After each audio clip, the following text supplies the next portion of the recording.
ఇప్పుడు దాకా ఓపికతో ఉన్నారు. ఒక 5 నిమిషాలు మనం దేవుని వాక్యాన్ని విందాం. దశలోనికి రాసిన మొదటి పత్రికలో 4వ అధ్యాయం 13వ వచనంలో ఒక మాట ఉంది. సహోదరులారా, నిరీక్షణ లేని ఇతరుల వలె మీరు దుఃఖపడుకు నిమిత్తము నిద్రించుచున్న వారి గురించి మీకు తెలియకున్నట మాకు ఇష్టం లేదు. సో పౌలు గారు ఈ యొక్క మరణాన్ని నిద్రతో పోల్చాడు. అయితే మరణించిన వారి గురించి మనము దుఃఖపడటం అవసరం లేదంటున్నాడు. ఎవరికైతే నిరీక్షణ ఉందో, అంటే ఎవరైతే యేసుక్రీస్తునందు చనిపోయారో, యేసుక్రీస్తుని నమ్ముకొని చనిపోయారో వారి గురించి మనం దుఃఖపడాల్సిన అవసరం లేదు. ఈ లోకంలో వ్యక్తి చనిపోతే దుఃఖం అనేది మనకు ఉంటుంది. అయితే బైబిల్ గ్రంథం చెబుతుంది మీరు దుఃఖపడాల్సిన అవసరం లేదు.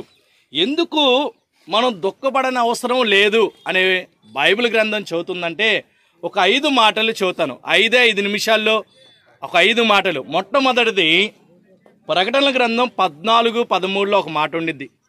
ప్రభువునందు మృతులు ధన్యులు అని బైబిల్ చెబుతుంది.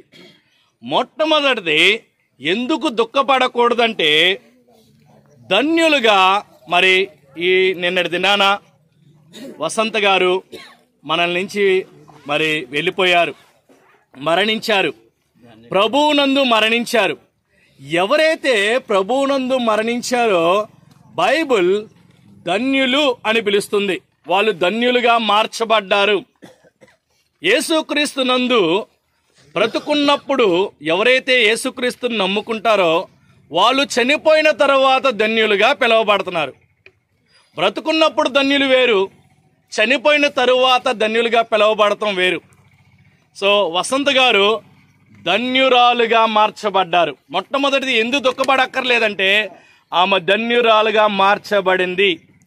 రెండో మాట వచ్చి కొరింథీ రాసిన పత్రికలో ఉంటుంది కదా, శరీరము మార్చబడినది. నిజమే, మట్టి శరీరంతో మనం పుట్టాము. ఈ మట్టి శరీరము చివరికి మట్టిలోనే కలిసిపోయి కొద్ది రోజుల తర్వాత శరీరము మనకు కనపడదు. అయితే యేసుక్రీస్తునందు ఎవరైతే మృతి చెందారో, యేసుక్రీస్తుని నమ్ముకొని చనిపోయారో వాళ్ళ శరీరము మహిమా శరీరముగా మార్చబడుతుంది.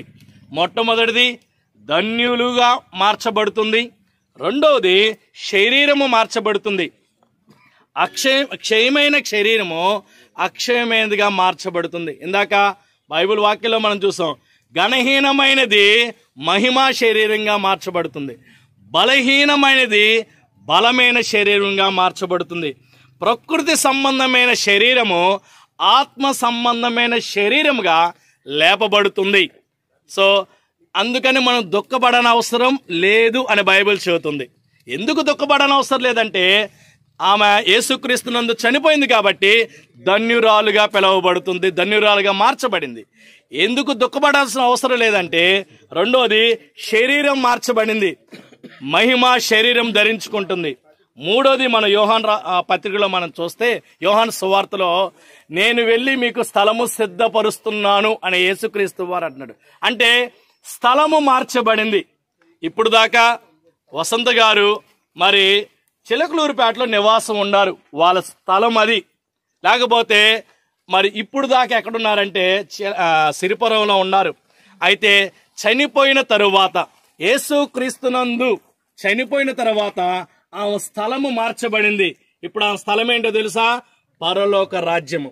సిరిపురం కాదు, చిలకలూరుపేట కాదు, ఇప్పుడు ఏంటది? పరలోక రాజ్యము. మొట్టమొదటి ఆమె ధన్యురాలుగా మార్చబడింది. రెండోది ఆమె శరీరము మార్చబడింది, మహిమా శరీరముగా మార్చబడుతుంది. మూడోది ఆమె స్థలము మార్చబడింది. చిలకలూరుపేట సిరిపురం కాదు, పరలోక రాజ్యము అనే స్థలము ఆమెకు మార్చబడింది. నాలుగోదిగా మనం చూస్తే ప్రకటనలు 14:13 ఉంది, ప్రయాసములు మాని విశ్రాంతిలోనికి వాళ్ళు మార్చబడతారు. నిజమే, ఈ లోకంలో ఉన్నప్పుడు మనం ప్రతి ఒక్కరం, నాతో సహా ప్రతి ఒక్కరం ఇక్కడ ఎంతో ప్రయాస, అక్కడి నుంచి ఇక్కడ నడవాలంటే ప్రయాస, కుటుంబంలో ప్రయాస, బాధలు, దుఃఖాలు, ఇబ్బందులు, ఎన్నో రకాల కష్టాలు అనుభవిస్తాం ఈ భూమి మీద ఉన్నంత కాలము. అయితే ఈ ప్రయాసల నుంచి విశ్రాంతిలోకి వసంత గారు ఈ రోజు నుంచి ఆ ఉద్యోగ బాధ్యతలు ఉండవు, కుటుంబ బాధ్యతలు ఉండవు. ఇప్పుడు యేసుక్రీస్తు వారితో ఉంటారు. అంటే ఏంటో తెలుసా, ఆమె ప్రయాస అంతా ఈ లోకంలో ప్రయాసపడింది. ఇప్పుడు విశ్రాంతిలోకి నెమ్మదిగా, సమాధానంతో, హృదయంలో సంతోషంతో ఆమె యేసుక్రీస్తు వారి దగ్గర ఉంటుంది. ప్రయాస మాని విశ్రాంతిలోకి మార్చబడింది వసంత గారు. 5వది మనం చూస్తే, ఇదిగో మనము సదాకాలం ప్రభువుతో కూడా ఉందుము. ఎవరైతే యేసుక్రీస్తునందు మృతి చెందారో వాళ్ళు సహవాసం మార్చబడుతుంది. ఇప్పుడు దాకా వసంత గారు సహవాసం ఎవరితో? చిలకలూరిపేటలో ఉన్న వాళ్ళ బంధువులతో, వారి ఇరుగు పొరుగు వారితో, వారి యొక్క స్కూల్లో ఉన్న టీచర్స్తో, వాళ్ళ యొక్క స్టూడెంట్స్తో సహవాసం, వారిని రోజు పలకరిస్తూ ఉండేది. ఇప్పుడు ఈ సహవాసం మార్చబడింది. ఏ సహవాసంలోకి వెళ్ళిందో తెలుసా? యేసుక్రీస్తు వారు సర్వ సృష్టికర్త అయిన దేవుడి యొక్క సహవాసంలో ఉంది. ఇప్పుడు ఎవరితో మాట్లాడిద్దో తెలుసా? నాగేశ్వరరావుతో కాదు, వారి బిడ్డలతో కాదు, దేవాతి దేవుని యేసుక్రీస్తు వారితో సహవాసం అంటే స్నేహం చేస్తూ ఉండిద్ది. ఎందుకు దుఃఖపడకూడదని బైబిల్ చెబుతుందంటే, ఎందుకు దుఃఖపడకూడదంటే ఆమె ధన్యురాలుగా మార్చబడింది. ఎందుకు దుఃఖపడకూడదంటే ఆమె శరీరం మార్చబడింది, మహిమ శరీరంగా లేపబడుతుంది. ఎందుకు దుఃఖపడకూడదంటే 3వది స్థలము మార్చబడింది.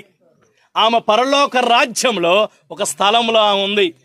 4వది చూస్తే ఆమె ప్రయాసలో నుండి విశ్రాంతిలోనికి వెళ్ళింది. ఇప్పుడు నెమ్మది సమాధానంతో దేవునితో యుగ యుగములు ఆమె ఉంటుంది. 5వది చూస్తే సహవాసం మార్చబడింది. ఈ లోకంలో స్నేహం కాదు, ఏకంగా సర్వ సృష్టికర్త అయిన దేవునితో సహవాసంలో ఉంటుంది.